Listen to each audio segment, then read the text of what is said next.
Where did the pumpkin money go? It is the question that is currently setting the internet on fire and threatening to tear the Roloff family apart all over again. We're talking about $200,000 that has seemingly vanished into thin air. Matt Roloff is claiming the farm is broken. He is telling his children that inflation ate the profits and that the golden goose is finally drying up. But we have uncovered a different story. We have uncovered a trail of digital breadcrumbs that suggests the money isn't missing at all. It was moving, and the person allegedly moving it might be the one person Matt trusts more than anyone else. Today, we are breaking down the ghost ticket scandal and the secret bank account that could end the relationship between Matt and Caryn forever. This is the audit that changes everything. You need to understand the stakes right now. Roloff Farms is not just a home, it is a business empire. Every October, tens of thousands of people flock to Hillsboro, Oregon. They pay for parking, they pay for wagons, they pay for overpriced squash, and they pay for the experience. By all accounts, this most recent pumpkin season was a record breaker. We saw the drone footage. We saw the lines of cars stretching down the highway. We saw the parking lot at maximum capacity every single weekend. The sheer volume of foot traffic was unprecedented. Conservative estimates from industry insiders suggest the farm generated significantly more revenue this year than the last 3 years combined. So why is the narrative suddenly shifting to poverty? According to exclusive theories and insider reports, the postseason financial meeting at the Big House was a disaster. The cameras might not have aired the full extent of the screaming, but sources suggest the tension was thick enough to cut with a knife. Picture this. You have Matt sitting at the head of the table, looking more stressed and haggard than we have ever seen him. You have Zach and Amy expecting their usual shareholder dividends, the money that secures their children's futures. And then Matt drops the bomb. He opens the ledger and claims that despite the record crowds, the net profit is down, way down. He starts throwing around buzzwords like supply chain issues, rising fertilizer costs, insurance premiums, and the catch-all excuse of inflation. He tells the family that there are no bonuses this year. The farm essentially just broke even. For Amy, this doesn't smell right. She knows this business. She ran this business for 30 years. She knows that even in a bad year, the margins on pumpkin season are astronomical because the overhead is relatively fixed. But Matt is adamant. He is showing them spreadsheets that look complete on the surface. He is playing the victim, talking about how hard he worked and how the economy is crushing small businesses. But there is someone else in that room who isn't buying it. Someone who hasn't been beaten down by decades of Roloff manipulation. Chris Marek. Chris has a background in real estate. He understands numbers, he understands contracts, and most importantly, he understands silence. While Matt is rambling on about the price of diesel fuel, Chris is watching the body language in the room. He notices that Caryn Chandler, usually the first one to defend Matt or jump in with her own explanations, is unusually quiet. She is sitting there, nodding along, clutching her phone, not making eye contact with Amy or Zach. That is the first red flag. But Chris doesn't say anything yet. He waits. He lets the meeting end. He lets Matt play the martyr. But the moment they get back to the car, Chris turns to Amy and says, "The math doesn't work." This is where the investigation begins. This is where we go from reality TV drama to a forensic accounting thriller. Chris Marek decides to do something that Matt never expected anyone to do. He decides to audit the customer experience from the outside.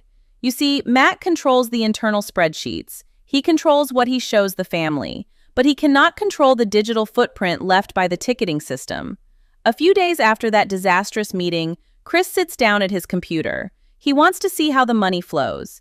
He logs onto the Roloff Farms website, acting as a secret shopper. He goes through the process of buying a generic entry ticket. He selects the date, he selects the time slot, and he proceeds to check out. Everything looks normal at first. The price is listed as $25. But then, right before the final confirmation, he sees it. A small, innocuous line item added to the total. It is labeled simply as admin fee. Now, we have all seen service fees before. Ticketmaster has them, airlines have them, but usually they are a percentage, or they are labeled as taxes and processing. This was a flat $5 fee attached to every single transaction. $5. It seems like nothing, right? If you are buying $100 worth of tickets for your family, you don't even blink at an extra $5.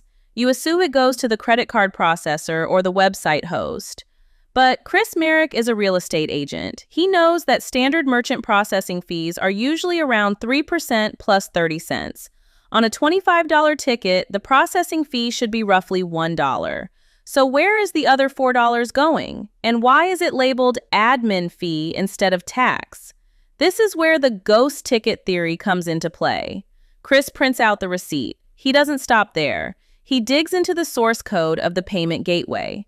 When you make a payment online, that money has to be routed to a merchant ID, a specific bank account tied to a business entity. Chris discovers that the main ticket price, the $25, is indeed being routed to a merchant ID labeled Roloff Farms, Inc. That is the pot of money Matt is showing the family. That is the account that pays for the seeds, the staff, and the insurance. That is the account Matt claims is empty. But that $5 fee? It is being split at the point of sale. It is a split transaction protocol. This is a sophisticated setup often used by third-party promoters or booking agents. The $5 is not going to Roloff Farms, Inc. It is being routed to a completely different merchant ID. Chris traces the identifier. It takes some digging. He has to cross-reference business filings and Oregon State LLC registries. And what he finds is the smoking gun that blows this entire situation wide open. The secondary merchant ID is registered to a generic-sounding company called CM Consulting and Logistics. It sounds boring. It sounds official. It sounds like a company Matt might have hired to handle parking logistics or security. But Chris pulls the articles of incorporation for CM Consulting and Logistics. He looks at the registered agent. He looks at the signing officer. The name on the document is not Matt Roloff. It is not a third-party vendor. The name on the document is Caryn Chandler. Let that sink in for a second. We are talking about a skimming operation that is as brilliant as it is devastating. By tacking on a $5 fee to every online ticket, Caryn has allegedly created a passive income stream that bypasses the farm's main ledger entirely. Matt doesn't see this money in the daily reports because it never hits the farm's bank account. It is siphoned off instantly, the moment the customer clicks buy. Now you have to do the math to understand the scale of this betrayal. $5 doesn't sound like theft, it sounds like a tip. But let's look at the attendance numbers. In a record-breaking season, Roloff Farms can easily see 40,000 visitors or more. If 40,000 people bought tickets online, which is mandatory now since they stopped doing gate sales, and every single one of them paid that $5 fee, we are talking about $200,000. $200,000 of pure, untaxed, unaccounted for cash flowing directly into an LLC controlled by Matt's girlfriend. This explains everything. It explains why Matt thinks the profits are down. He is looking at the $25 entry fee and deducting the rising costs of inflation, and he sees a razor-thin margin. He is genuinely stressed because, in his mind, the farm is barely making money. He doesn't realize that the cream off the top, the pure profit margin, is being surgically removed before it even reaches him. He is crying poor because the books he sees actually say he is poor. He is the victim of a ghost skim. Chris sits there, staring at the screen. The implications are terrifying. If he tells Amy, she will scorch the earth. If he tells Zach, it confirms every suspicion he has ever had about Caryn being a gold digger. But if he is wrong, is this fee legitimate? If Matt actually authorized this payment to Caryn for consulting services, then Chris looks like the villain trying to stir up trouble. He needs more proof. He needs to know if Matt knows. Because there is a darker theory here. What if Matt does know? What if this is a strategy they cooked up together to hide money from the other shareholders? Think about it. Zach and the other kids still have a chaotic interest in the legacy of the farm. If the farm shows a massive profit, the kids expect dividends. But if the farm breaks even, Matt can cry poverty and keep his wallet closed. Meanwhile, he and Caryn could be splitting that 200 grand on the side, funded by her secret consulting firm. It would be the ultimate way to disinherit the kids while still legally complying with shareholder obligations. Sorry, kids, no profit this year, while they book a first-class cruise with the hidden funds. But Chris Marek suspects Matt is in the dark. He knows Matt. Matt is a control freak, yes, but he's also chaotic. He isn't subtle. If Matt were stealing money, he would probably buy a new excavator and park it in the driveway. This split transaction scheme is too quiet, too organized. It reeks of someone who knows how to manage the back end, someone who spent years managing the farm as an employee before moving into the big house. It has Caryn's fingerprints all over it. Chris decides he cannot go to Matt yet. He needs to solidify the evidence. He starts looking at historical data. Was this fee there last year? He checks the Wayback Machine, an internet archive tool. He pulls up the ticketing page from the previous October. The fee was there, but it was only $2. It was labeled service charge. He checks the year before that. No fee. This is an escalating scheme. It started small, a test to see if anyone would notice. When nobody complained, when Matt didn't flag the revenue discrepancy, the fee was more than doubled. It went from a trickle to a flood. This is the boiling frog method of embezzlement. You turn the heat up slowly so the victim doesn't realize they are being cooked. Caryn has effectively inserted herself as a silent partner in the business, extracting a shareholder-level payout without having any ownership stake or taking on any of the risk. If it rains all October and nobody comes, Caryn loses nothing because she hasn't invested capital. But if the weather is good and the crowds come, she taxes every single person walking through that gate. Chris prints everything: the receipts, the LLC filings, the merchant ID traces, the archived web pages. He builds a dossier. He calls it the Pumpkin Patch Skim. He knows he has to show Amy first. He drives over to her place, his heart racing. This isn't just about money anymore. This is about the survival of the family dynamic. If Caryn is stealing from the farm, she is stealing from Matt. But she is also stealing from Jackson, from Lila, from all the grandkids who are supposed to inherit this legacy. When he lays the papers out on Amy's kitchen table, the color drains from her face. Amy Roloff has dealt with a lot of drama. She has dealt with divorce, displacement, and feuds. But this is a cold, calculated financial deception. She looks at the LLC name, CM Consulting. Chandler Management, she whispers. It's so blatant. It's hiding in plain sight. Amy asks the question that changes the trajectory of the entire conflict. Does Matt have a contract with this company? If there is no contract, it is theft. Plain and simple. It is wire fraud. But if there is a contract, if Matt signed a piece of paper 3 years ago allowing Caryn to collect administrative fees for her management advice, then he has legally signed away the family's profit. Amy remembers seeing stacks of papers Matt would sign without reading. Caryn was always the one putting the papers in front of him. Just sign this, Matt. It's for the insurance. Sign this, Matt. It's for the vendor permits. Did he sign his own robbery warrant? The tension is unbearable. Chris and Amy agree that they cannot storm the castle yet. They need to catch her in the act. They need to see where that money goes once it hits Caryn's account. Does it stay there? Or does it move again? Is she buying property? Is she paying off debts? Or is she funneling it into an offshore account for a retirement plan that doesn't include Matt? This brings us to the end of the beginning. The trap is set, the evidence is gathered, the ghost tickets have been exposed.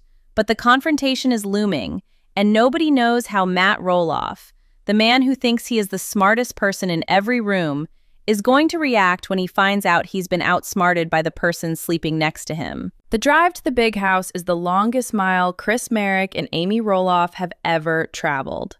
They are carrying a folder that weighs practically nothing, but the information inside has the density of a black hole. It threatens to suck the entire Roloff legacy into a void of litigation and resentment. The plan is simple, but dangerous. They cannot ambush Matt when Caryn is in the room. If Caryn is there, she will spin it. She will interrupt.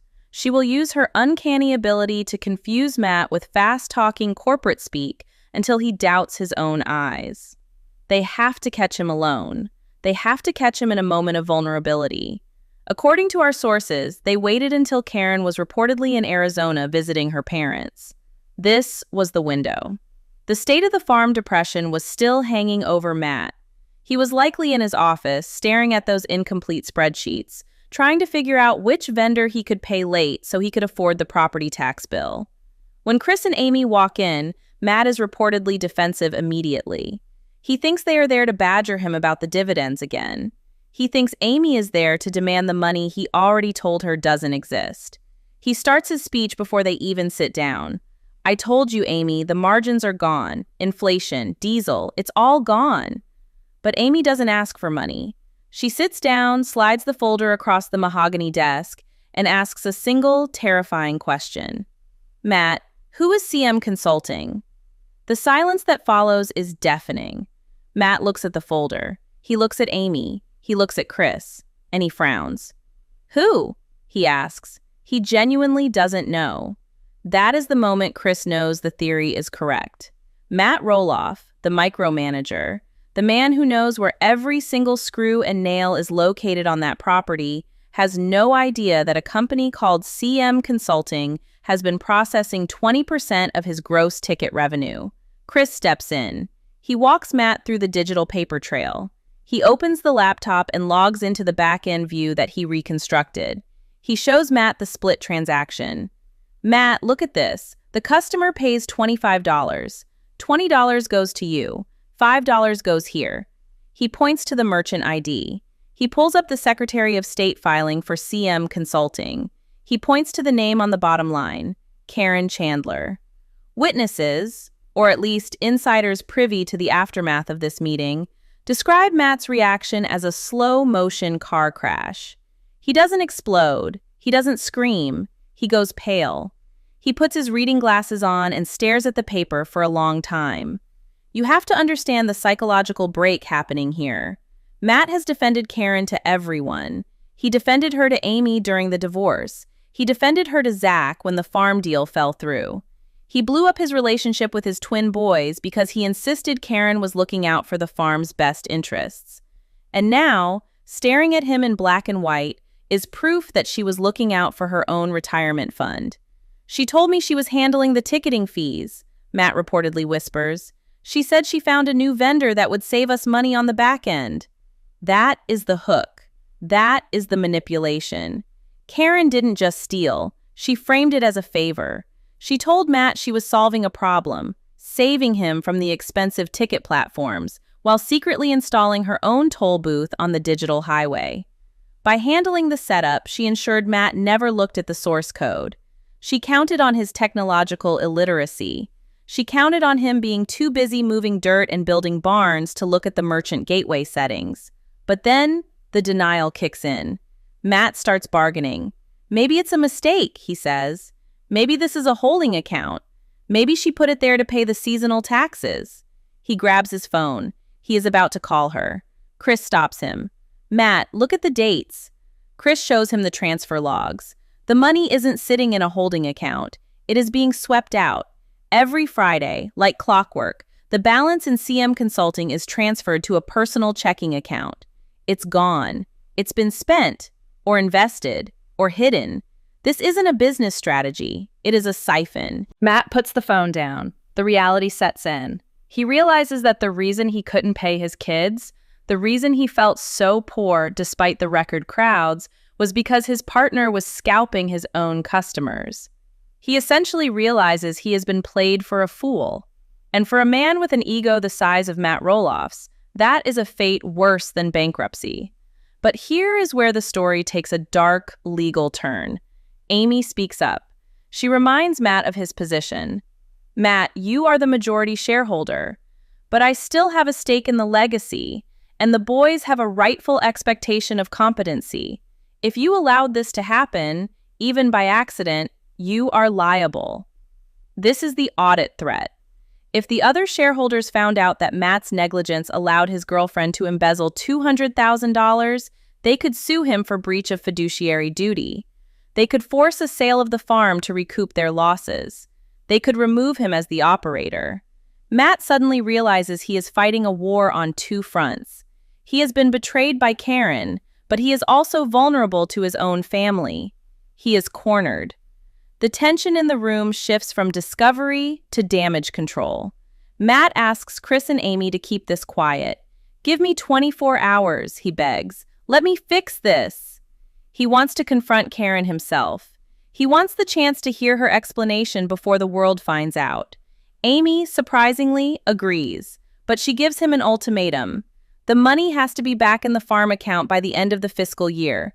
"I don't care where you get it. Sell a tractor, sell a cabin. But if the books aren't balanced, I'm calling a forensic accountant." The meeting ends. Chris and Amy leave. Now we are entering the realm of exclusive insider theory regarding the confrontation between Matt and Caryn. Caryn returns from Arizona 2 days later. She walks into the house, likely expecting the usual routine. But the atmosphere is different. The cameras aren't rolling. The production crew has been sent home. This is real life. Matt is sitting at the kitchen island with the printed bank statements spread out like a fan. He doesn't yell. He just slides the paper over to her spot. "What is the admin fee, Caryn?" According to sources close to the situation, Caryn's reaction was not remorse. It was indignation. She didn't cry. She didn't apologize. She reportedly crossed her arms and went on the offensive. This is a classic gaslighting tactic. She allegedly claimed that the fee was her salary for the months of work she puts into the pumpkin season. She argued that since she is no longer an official employee on the payroll, to avoid conflict with the family, she had to be compensated somehow. "I run this festival, Matt," she reportedly shouted. "I manage the staff, I handle the complaints, I organize the logistics. You think I do that for free? You think I do that for love?" She tried to reframe the theft as a management agreement that they had verbally discussed years ago. She tried to tell Matt, "Remember, we talked about this. We said I would take a percentage of the gate instead of a salary." Matt is confused. He tries to remember. Did they talk about it? Maybe they did, late one night over wine. But $5 a ticket? 200 grand? He knows he never agreed to that number. He might have agreed to a stipend, but not a skim that cripples the farm's profitability. He realizes she is rewriting history. She is banking on his bad memory. Then she plays the victim card. She claims she needed the money for security. She claims she was putting it aside for their future in Arizona because the farm is a sinking ship. She tells him, "I did this for us, Matt. The kids are trying to bleed you dry. Amy is trying to bleed you dry. I was securing our retirement." It is a twisted logic, but effective. She frames herself as his protector. She claims she stole the money to keep it safe from his greedy children. For a moment, Matt wavers. He is so desperate for an ally that he almost buys it. "For us?" he asks. But the numbers don't lie. Chris Marek's audit revealed that the money wasn't sitting in a joint account. It was in an account solely in her name. If it was for us, why wasn't Matt's name on it? This is the point where the relationship fractures. Matt demands she return the funds. He tells her, "I have to put this money back. Amy knows, Chris knows. If we don't fix this, they will sue us. They will take the farm." Caryn's demeanor changes instantly. The moment she realizes there are witnesses, that Chris and Amy have the documents, she switches from offense to self-preservation. She realizes she can't talk her way out of this with Matt because Matt isn't the only one she has to convince anymore. The threat of a lawsuit from Amy and the kids is real. Wire fraud is real. She allegedly tries to negotiate. "It wasn't $200,000, she claims. "It was an expense. I had to pay the web developers. I had to pay the consultants." She starts throwing up chaff, trying to confuse the bottom line. She claims the net was only $50,000. But Matt has the merchant logs. He knows the gross. This standoff lasts for days. The farm is silent. The employees notice the tension. Matt is seen driving his mule around the property at all hours of the night, not sleeping. Caryn is seen on the phone constantly, pacing the perimeter, talking to lawyers or financial advisors. They are living under the same roof, but they are at war. The pivotal moment comes when Matt tries to access the farm's main operating account to see if he can cover the loss himself.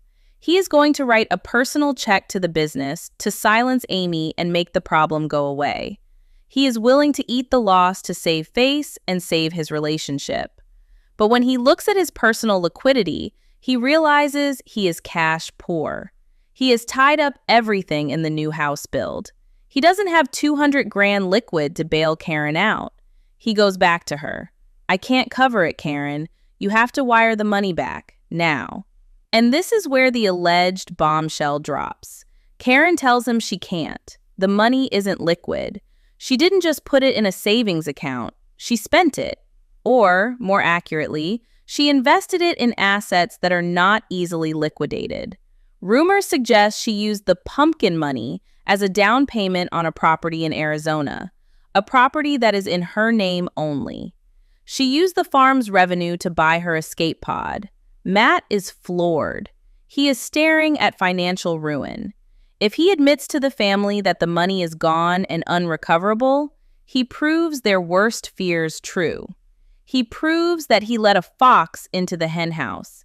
He loses his credibility as a businessman. He loses the moral high ground he has tried to maintain for 30 years. He has a choice. He can turn her in, file a police report for embezzlement, and destroy her life. Or he can cover it up, sell off a piece of the farm, and live with the secret that his partner stole from him. The ghost ticket scandal has become a hostage situation. Caryn knows Matt won't want to go public because it makes him look incompetent. She is betting on his pride being stronger than his integrity. But she forgot one variable: Chris Marek. Chris isn't bound by Roloff pride. Chris is a numbers guy, and Chris is still watching the accounts. He sees that the money hasn't been returned. He sees Matt stalling, and Chris decides it's time to apply pressure.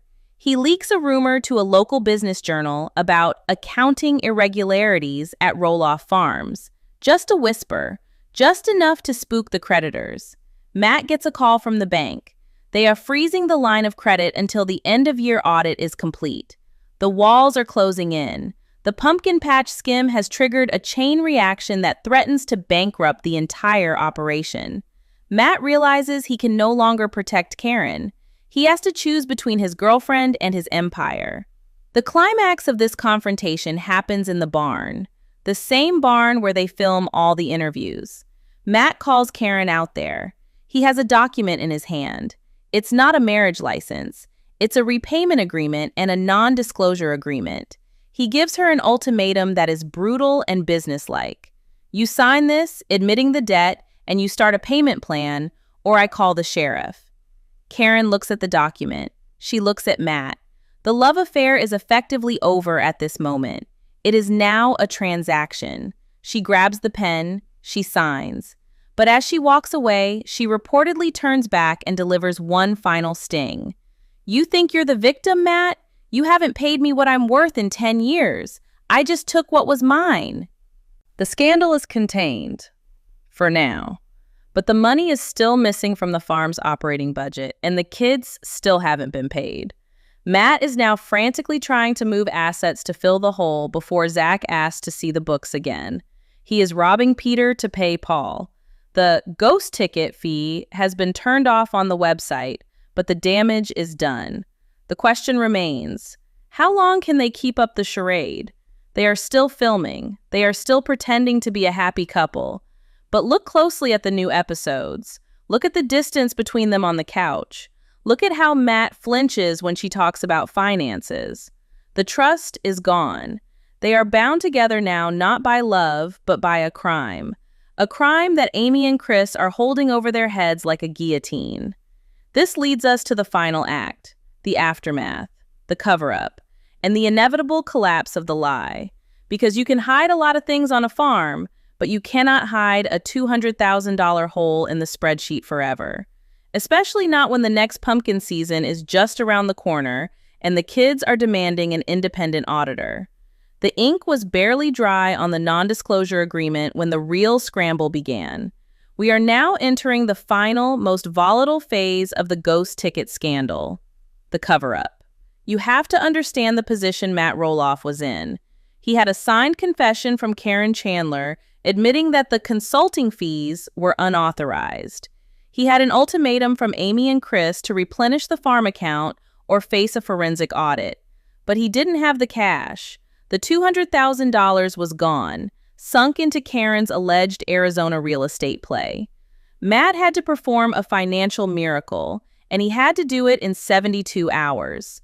According to exclusive theories circulating among those who watch the farm's asset movements, Matt didn't sleep for 3 days. He couldn't go to the bank for a loan because that would require explaining why the farm's profit and loss statement was showing a massive, unexplained deficit. He had to liquidate assets, fast. If you look closely at the farm's inventory list from that month, you will notice a sudden, unadvertised sale of heavy machinery. We are talking about vintage tractors, a couple of utility vehicles, and a significant amount of scrap metal that Matt had been hoarding for years. He sold them for pennies on the dollar to a private buyer just to generate liquid cash. He literally sold pieces of the farm's history to cover the theft committed by his girlfriend. It is a tragic irony. The very things he claimed to be preserving for his children were pawned off to save his own reputation. By Friday afternoon, the wire transfer hit the Roloff Farms operating account. The balance was restored. The ghost ticket money was back, but it wasn't profit from pumpkins. It was the cannibalized value of the farm itself. When Chris Marek logged in to verify the balance, he saw the deposit.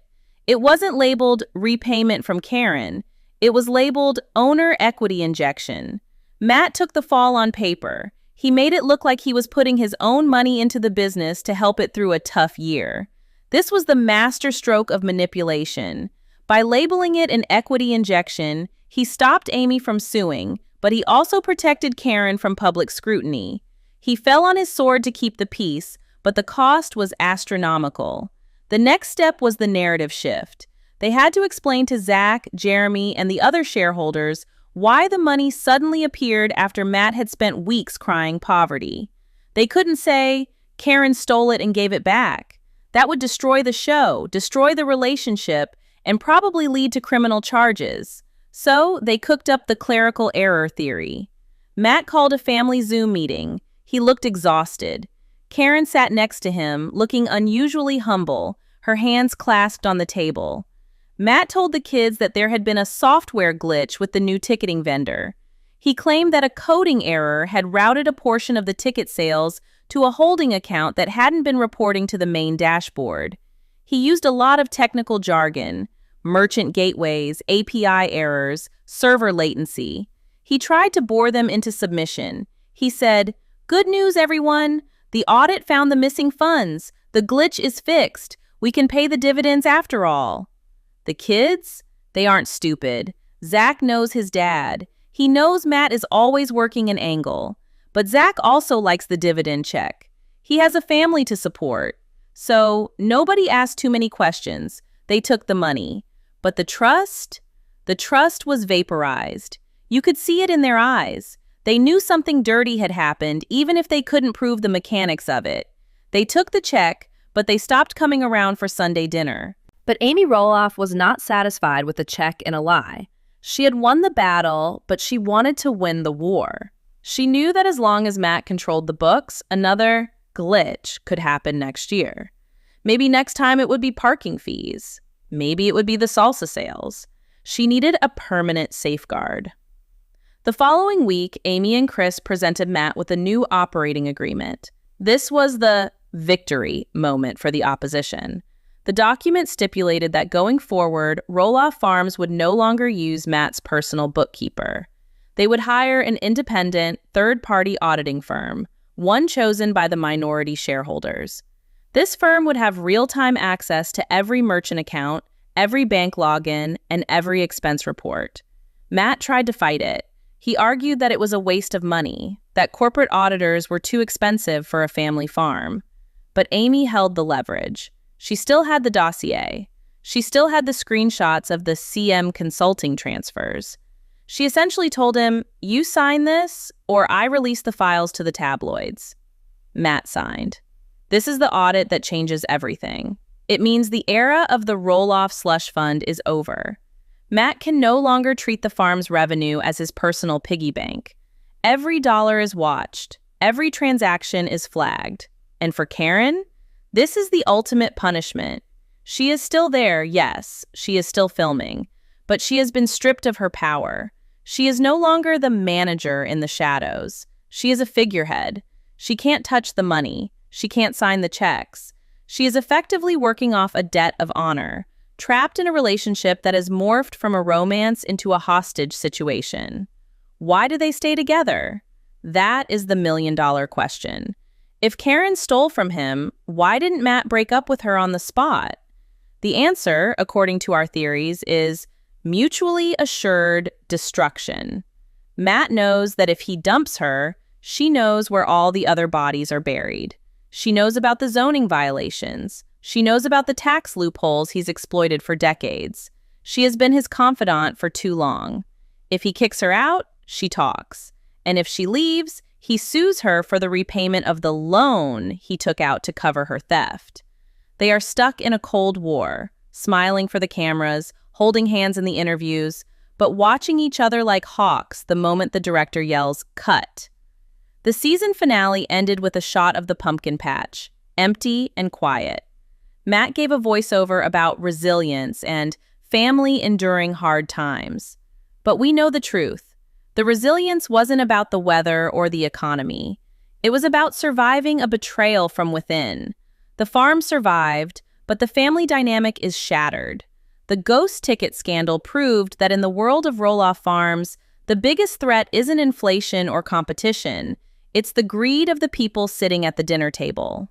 So, where does this leave us? The farm is preparing for the next season. The new auditors are in place. The website has been scrubbed of the admin fee. The $5 skim is gone. But the question of integrity remains. Matt Roloff managed to buy his way out of a lawsuit, but he couldn't buy back the respect of his children or his ex-wife. He is the king of his castle, but the castle is empty, and the queen standing next to him is wearing a crown she tried to steal. This brings us to the most important part of this story, your take on it. We have laid out the evidence. We have tracked the merchant IDs. We have exposed the consulting lie. But I need to know what you think. This is basically theft. There is no other word for it. When you take money from a business without the owners knowing, that is stealing. Do you think Matt should have broken up with Caryn over this? Or is he just as guilty for letting it happen under his nose? And ask yourself this. If you were Amy, would you have taken the money and stayed quiet? Or would you have gone to the police and blown the whole thing up? Tell me in the comments if you would trust Caryn Chandler with your wallet. Do you think she is staying with Matt for love? Or is she just waiting for the statute of limitations to run out? Smash that like button if you think the Roloff kids deserve a better legacy than this. And make sure you are subscribed because we're going to be tracking every single financial move this farm makes next season. We will not let the ghost tickets return. Thanks for watching, and as always, keep your eyes on the money.